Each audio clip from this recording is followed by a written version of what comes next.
दिसणं का चालला काय कळतच नाही. 25 सरदार आहेत खानाच्या फौजात आणि समधी मिळून 35,000च्या वर फौज जातीया.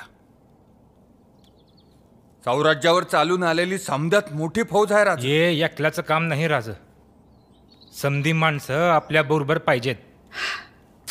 सारे मराठे एक होऊन लढतील तर उभे जग जिंकतील.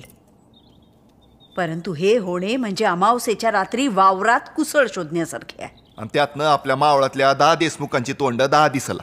त्यांना एकत्र आणणार कोण? आऊसाब बघितलं का कोण आले ते?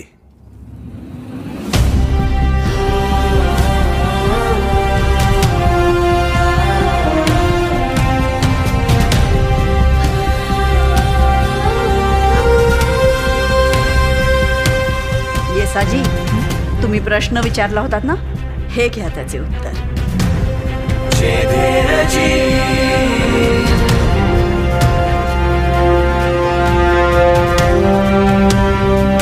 मग कान्होजी काका, काय आलंय अफजल खानाचं फरमान?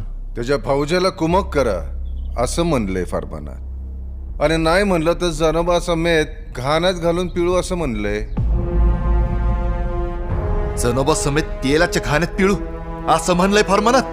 माणसं नाहीत, हैवान आहेत हैवान. मग कान्होजी काका तुमचा कौल काय?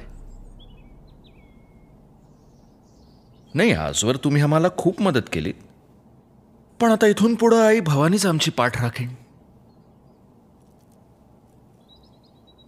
वयानं तुमच्यापेक्षा लहान आहोत, तरीही तुम्हाला सल्ला देतोय.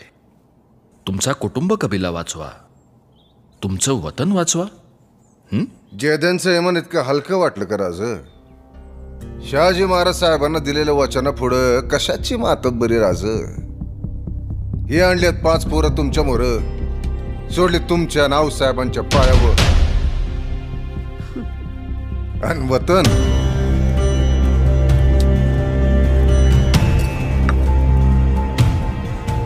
हे सोडलं वतन आऊसाहेबांच्या पायावर.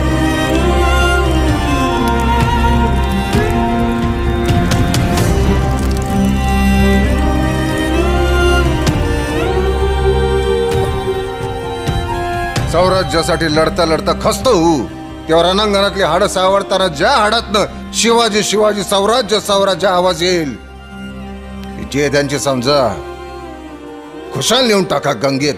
कान्होजी राजे, हाड तर आपण सावडू शत्रूची रणांगणात. आमचं आयुष्य तुम्हाला लाभू दे कान्होजी. आऊसाहेब,